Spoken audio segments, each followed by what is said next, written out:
नमस्कार, स्वागत है आपका सत्यहिंदी.com पर। मैं हूं नीलू व्यास और एक बार आपके साथ फिर से जुड़ रही हूं आपके पसंदीदा कार्यक्रम आज का एजेंडा को लेकर। ट्राइबल राइट्स एक्टिविस्ट स्टैन स्वामी की मौत कल हुई थी और मौत के बाद ऐसा लग रहा है कि मोदी सरकार की मुश्किलें बढ़ती जा रही हैं, क्योंकि बहुत सारे सवाल हैं वो अब सामने आ रहे हैं और इन्हीं सब सवालों में एक बड़ी रिपोर्ट सामने आई है और वो रिपोर्ट है एक अमेरिकन डिजिटल फॉरेंसिक फर्म की।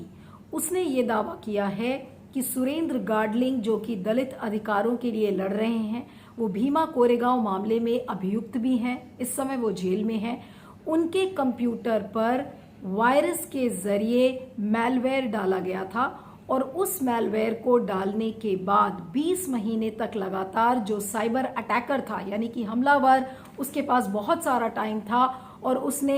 फाइल से छेड़छाड़ की और करीब 14 ऐसे दस्तावेज सुरेंद्र गाडलिंग की कंप्यूटर में जबरदस्ती के लिए डाले, जिसकी आधार पर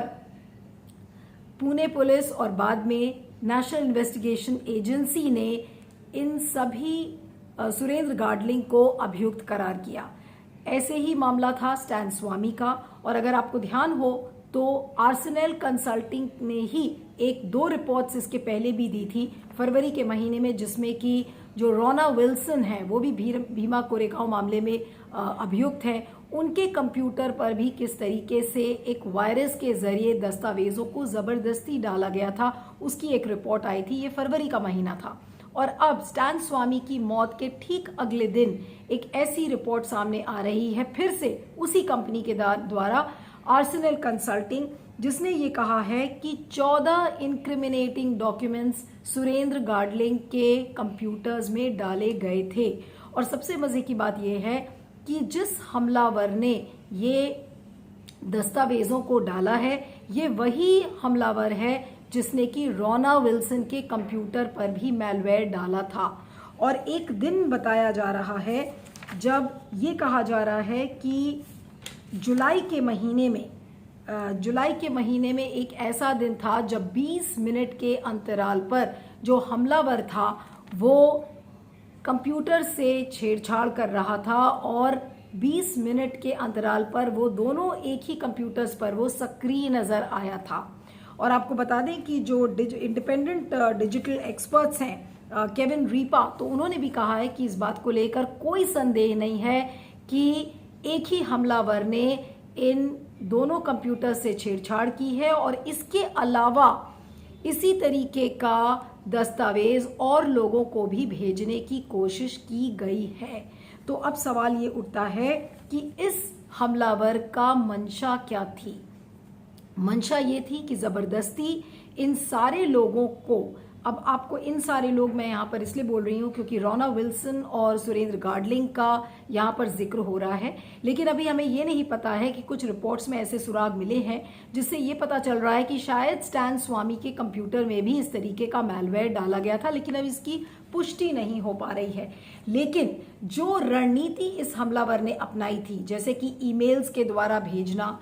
जिस तरीके का डेटा एग्जीक्यूशन उसने किया है, तो ये सारी चीजों को दर्शाता है कि इस हमलावर ने ईमेल्स के जरिए, मैलवेयर के जरिए जितने भी भीमा कोरेगांव के जो एक्टिविस्ट हैं, जो 16 अभियुक्त हैं जो इस समय जेल में हैं और अब तो 15 हैं क्योंकि स्टैन स्वामी की मौत हो गई है, तो इन सभी के कंप्यूटर पर जबरन इन दस्तावेजों को प्लांट करने की कोशिश की गई है। आपको ये बता दें कि जो आर्सेनल कंसल्टिंग की जो लेटेस्ट रिपोर्ट जिसकी मैं बात कर रही हूँ, ये जून 2021 की रिपोर्ट है और वॉशिंगटन पोस्ट में जो ये रिपोर्ट लिखी गई है उसमें बार बार इस बात का मेंशन है कि सुरेंद्र गाडलिंग की जो हाई ड्राइव थी उसका विश्लेषण किया गया है, वायरस को डाला गया है और एक ऐसा वायरस जो कि व्यावसायिक रूप से लोगों के बीच उपलब्ध है और एक कॉमन स्टाइल दोनों रोना विल्सन और सुरेंद्र गाडलिंग के कंप्यूटर पर इंस्टॉल की गई है। कॉमन सर्वर था, इसमें मैलवेयर डाला गया, उसके बाद ईमेल के जरिए सारे ही लोगों को इन दस्तावेजों को सभी के कंप्यूटर्स पर प्लांट करने की कोशिश की गई है। और जैसा मैंने आपको कहा कि केविन रीपा जो कि एक इंडिपेंडेंट डिजिटल एक्सपर्ट हैं, तो उन्होंने पहले ही बोला है कि एक ही हमलावर है जिसने कि दोनों के कंप्यूटर्स को निशाना बनाया है। अब आपको बता दें कि नेशनल इन्वेस्टिगेशन एजेंसी ने क्या कहा है। अभी तक उन्होंने इलेक्ट्रॉनिक सबूत सारे पेश किए हैं कि देखिए माओइस्ट फंडिंग को लेकर और किस तरीके से सरकार को हटाना है, हवाला से मनी ट्रांजैक्शन की सारी बातें उन ईमेल्स में इनका उल्लेख है। लेकिन सवाल ये उठता है कि क्या नेशनल इन्वेस्टिगेशन एजेंसी के पास क्या कोई और प्रूफ है। अभी तक उन्होंने खाली ये इलेक्ट्रॉनिक दस्तावेज ही पेश किए हैं कोर्ट में और अभी ट्रायल नहीं शुरू हुआ है। और मजे की बात यह है कि किस तरीके से ये जो पूरी जो जांच की प्रक्रिया है इसके भी शिफ्टिंग गोल पोस्ट बार बार देखे गए हैं। और ये जो दस्तावेज अब मिले हैं जो कि आर्सेनल कंसल्टिंग ने जिसका उल्लेख किया है और जिसकी जांच की है, उसने एल्गर परिषद केस की जो बुनियाद है उसको बिल्कुल एक तरीके से हिला दिया है, क्योंकि जिस आधार पर इन 16 अभियुक्तों को गिरफ्तार किया गया और ये कहा गया कि इनके कंप्यूटर से कुछ बहुत ही इंक्रिमिनेटिंग डॉक्यूमेंट्स मिले हैं, तो अब जब ये पता चल रहा है कि इन इंक्रिमिनेटिंग डॉक्यूमेंट्स को जबरन इनकी कंप्यूटर्स पर लगाया गया है, तो बिल्कुल ये संकेत है इस बात का कि शायद इन सारे अभियुक्तों के साथ एक साजिश हुई है। उनकी कंप्यूटर्स में जबरन दस्तावेज डाले गए हैं ताकि उन्हें अपराधी घोषित किया जा सके, उन्हें आरोपी बनाया जा सके, और कोई ऐसी वैसी मामूली कानून के तहत नहीं बल्कि उआपा के तहत, यानी कि UAPA unlawful activities prevention act, जो कि एक सख्त वादियों के खिलाफ जो कानून लगाया गया है उसके चार्जेस इन लोगों पे लगाए हैं। अब किस तरीके से जो आरोप है वो बदलते गए एल्गर परिषद केस में। सबसे पहले ये कहा गया कि जब पहली दफे जब NIA ने बोला तो उन्होंने कहा कि जितने भी आरोपी हैं वो भीमा कोरेगांव मामले में जो 1 जनवरी 2018 को जो गैदरिंग हुई थी जहां पर लोग विजय स्तंभ पर इकट्ठे हुए थे, तो वहां पर जो हिंसा हुई है उसके लिए जिम्मेदार है ये एल्गर परिषद के लोग। दूसरी बार ये कहा गया कि ये जो जितने 16 अभियुक्त हैं इन्होंने एक राजीव गांधी की जो असैसिनेशन की स्टाइल है, जिस तरीके से उनकी हत्या हुई थी उस तरीके की हत्या की ये जो योजना है इन सारे अभियुक्तों ने बनाई थी और किसके लिए? प्रधानमंत्री नरेंद्र मोदी की हत्या की साजिश कर रहे थे। उसके बाद ये कहा गया कि ये एक अंडरग्राउंड नक्सल मूवमेंट का हिस्सा है। ये सारे लोग 3 साल से ज्यादा हो चुका है और अभी तक ट्रायल शुरू नहीं हुआ है। और चार्जशीट की रही बात तो आपने देखा कि स्टैन स्वामी की मौत हो गई और किस तरीके से अमानवीय व्यवहार एक सिर्फ स्टैन स्वामी के साथ ही नहीं बल्कि और लोगों के साथ किया गया है। लेकिन यहाँ पर जो सवाल खड़ा होता है वो जांच एजेंसीज के ऊपर खड़ा होता है, पुणे पुलिस के ऊपर खड़ा होता है कि किस तरीके की साजिश इन जांच एजेंसियों ने की है। आखिर इन जांच एजेंसियों को क्या लाभ मिल रहा था कि उन्होंने इस तरीके के दस्तावेजों को मैलवेयर के जरिए किसी दूसरे कंप्यूटर में घुसाया हो, जबरदस्ती डाला हो। तो ये एक अपने आप में एक बहुत ही डेंजरस प्रेसिडेंट है। कविता जी, आपका बहुत बहुत स्वागत है सत्यहिंदी.com पर। ये जो सुरेंद्र गाडलिंग के कंप्यूटर में भी मैलवेयर मिला है और जिसको कि 2016 से इंस्टॉल किया गया था, इसके पहले रोना विल्सन के कंप्यूटर में भी मैलवेयर को इंस्टॉल किया गया, तो ये किस चीज को दर्शाता है आपके हिसाब से? एक्चुअली ये सिर्फ इन दोनों के कंप्यूटर पे मैलवेयर मिला है ऐसा नहीं है। सबसे पहले याद करिए कि एक्चुअली जो इजरायली एक सॉफ्टवेयर है पेगासस नाम का, उस पेगासस सॉफ्टवेयर कहाँ कहाँ इस्तेमाल हो रहा है उसकी जांच करने वाला एक संगठन, अमेरिका में, उन लोगों ने देखा कि इंडिया के कई सारे लोगों पर ये इस्तेमाल हुआ है सॉफ्टवेयर। तो उन्होंने और इससे उनके व्हाट्सएप ने एक तरह से इन्फॉर्म किया इन सारे लोगों को, और उसमें इन्हीं भीमा कोरेगांव अक्यूज्ड के वकील और भीमा कोरेगांव अक्यूज्ड, तो इसका मतलब उनका जो भी फोन था वो पेगासस सॉफ्टवेयर के जरिए ब्रीच हो रहा था। पेगासस ऐसा सॉफ्टवेयर है जो इजराइल आमतौर पे सिर्फ और सिर्फ सरकारों को बेचती है। तो ये जो है, ये आप या हम चाहे खरीदना, जितने चाहे कितने पैसे वाले हों, आमतौर पे वो बेचते नहीं है, यानी इसका इस्तेमाल ज्यादातर वो सरकारें करती हैं। तो भारत सरकार को क्लियर करना चाहिए कि क्या आपने पेगासस सॉफ्टवेयर खरीदा था या नहीं खरीदा था, ठीक है, किसका इस्तेमाल किया, इस पे तो वो चुप है। उसी तरह से ये जो मैलवेयर मिल रहा है ये इनके कंप्यूटर्स को ब्रीच करने के काम आया है थ्रू देयर ईमेल वगैरह। हाँ, हम्म, तो ये बताता है कि भाई आपने मानवाधिकार कार्यकर्ताओं को आतंकवादी झूठा बताने के लिए आपने उनके कंप्यूटर में through electronic means, through spyware, malware, आपने जानबूझ करके फर्जी एविडेंस आपने डाला है। हम्म, ठीक है, तो ये क्या बताता है, ये एक सरकार इतनी खतरनाक, माने ऐसा नहीं कि बस वो पुलिस तक का मामला है ना, ऐसा निर्णय जो है ये सीधा होम मिनिस्ट्री से ना हो तो ये थोड़ी कोई करेगा। ठीक है, मेरा तो मानना है कतई नहीं करेगा। तो ये बहुत ही खतरनाक एक डिजाइन दिखाता है। और ये बिल्कुल ये पूरे देश के लिए सोचने वाली बात है कि शायद ये पहली बार इस तरह से हुआ हो कि किसी को वाया कंप्यूटर इस तरह से आपने उनके कंप्यूटर या उनके फोन पर कुछ कुछ चीजें इस तरह से झूठा एविडेंस प्लांट करके आप उनको फंसाना चाह रहे तो हैं। क्या ये कहना कविता जी बिल्कुल सही होगा कि जितने भी 16 अभियुक्त हैं भीमा कोरेगांव केस में, उनके खिलाफ सरकार ने साजिश करी है ताकि उनको फंसाया जाए? बिल्कुल, अगर इसमें कोई साजिश है तो ये सरकार की साजिश है, ये कोई और साजिश नहीं है। ठीक है, और ये कुछ और है ही नहीं इसमें। दूसरी बात ये कि मैं पूछना यही चाहती हूँ कि यही सरकार जो मानवाधिकार कार्यकर्ताओं के खिलाफ फर्जी सबूत इस तरह से बना बना करके माने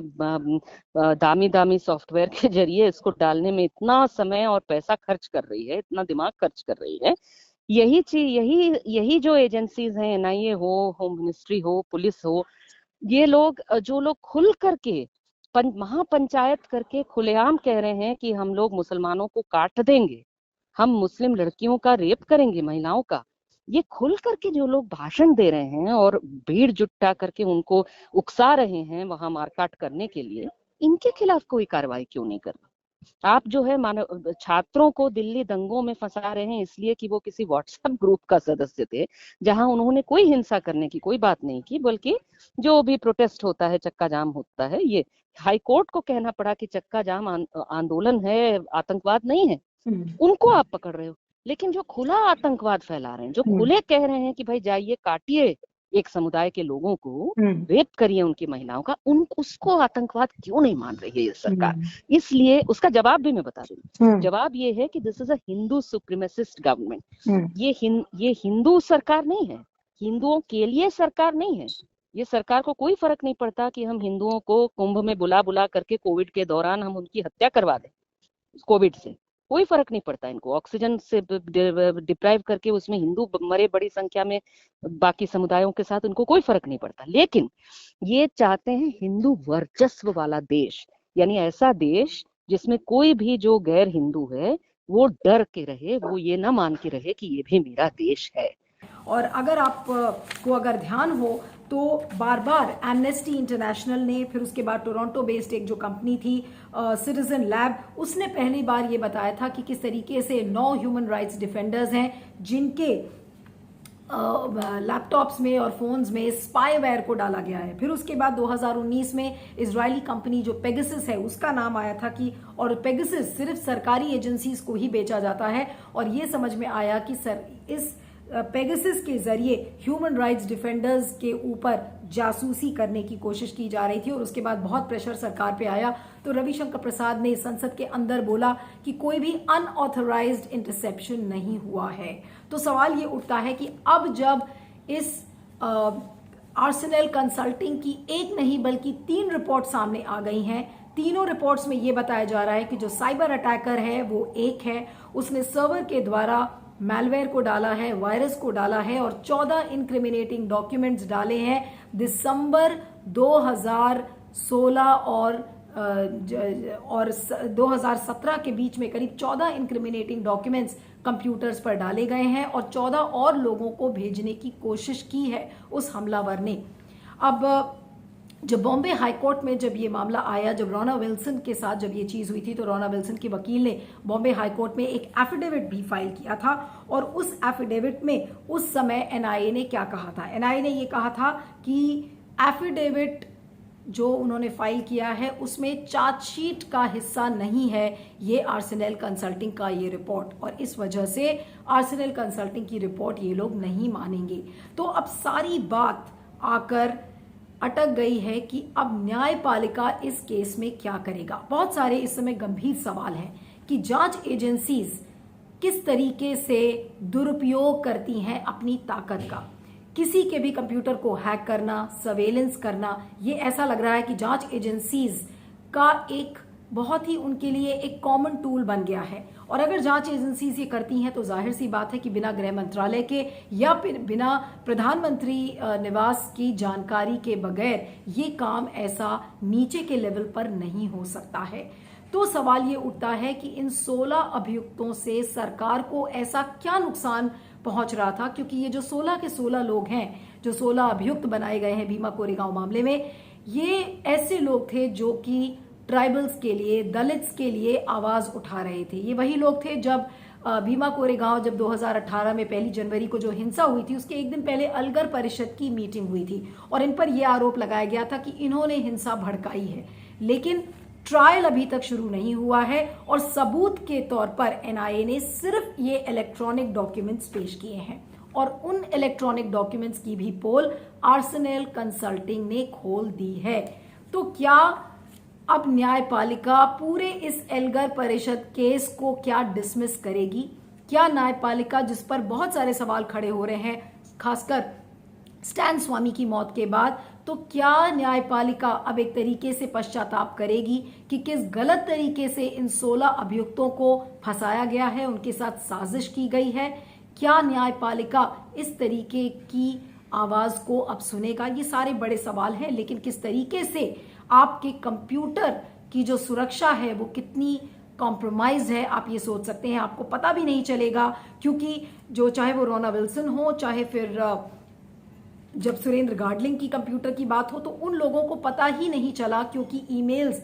ऐसे ऐसे लोगों के नाम पर आए थे जो इन सब के सर्कल्स में ऑपरेट करते थे, यानी कि वो लोग थे जिनको ये लोग जानते थे और उन्हीं के डॉक्यूमेंट्स के नाम पर ईमेल्स किए गए हैं और किसी को पता नहीं चला कि इस तरीके के इनक्रिमिनेटिंग डॉक्यूमेंट्स उनके कंप्यूटर्स पर लगा दिए गए और उसी के आधार पर उनको आरोपी घोषित कर दिया गया, वो भी इतने सख्त कानून के तहत। तो आज रोना विल्सन है, सुरेंद्र गाडलिंग है,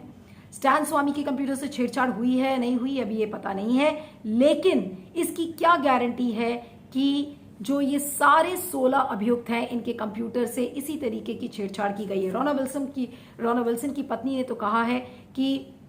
उन्हें कोई ताजुब नहीं लग रहा है कि सुरेंद्र गाडलिंग के कंप्यूटर से भी इस तरीके की छेड़छाड़ की गई है, क्योंकि इन्होंने कहा है कि इस तरीके की रणनीति एनआईए ने बनाई है और जांच एजेंसीज ने बनाई है, उनको गलत तरीके से इन अभियुक्तों को फंसाने की कोशिश की है। तो सरकार इतनी बड़ी साजिश, इन 16 पढ़े लिखे लोग जो कि आदिवासियों के लिए आवाज उठाते थे, उनके खिलाफ सरकार ने इतनी बड़ी साजिश क्यों की? और आज अगर इन अभियुक्तों के खिलाफ साजिश की है तो एक कॉमन मैन, एक आम आदमी जो कंप्यूटर पे काम करता है, ये सोचकर कि उसका कंप्यूटर पे जितना डेटा सुरक्षित है, आज उसको लेकर भी कितने बड़े सवाल खड़े हैं। आज हमारा कंप्यूटर हैक हो सकता है, कल आपका हैक हो सकता है। तो कंप्यूटर की सुरक्षा, सर्वेलेंस एक कितना डेंजरस टूल बन गया है और सरकार इस हथियार को किस गलत तरीके से इस्तेमाल करती है, ये आज पूरी कहानी एक तरीके से आर्सेनल कंसल्टिंग ने पोल इसकी खोल कर रख दी है। लेकिन एल्गर परिषद केस की जो बुनियाद है वो आज एक तरीके से हिल गई है। इस वीडियो के बारे में आपका क्या कहना है, फीडबैक जरूर दीजिएगा और इस वीडियो के डिस्क्रिप्शन बॉक्स में जाएं, उसमें एक लिंक है, उस लिंक को क्लिक करें, सत्य हिंदी को भुगतान करें, सत्य हिंदी की सदस्यता लें। इससे आपको निष्पक्ष खबरें मिलेंगी और हमें आपका समर्थन मिलेगा। मेरा ट्विटर हैंडल है @नीलू317 और दूसरा ट्विटर हैंडल है @नीलू_on_the_move। तो देखते रहिएगा आज का एजेंडा और बने रहिएगा सत्य हिंदी पर। Thank you so much. सत्य हिंदी का ऐप डाउनलोड करें गूगल प्ले स्टोर पर।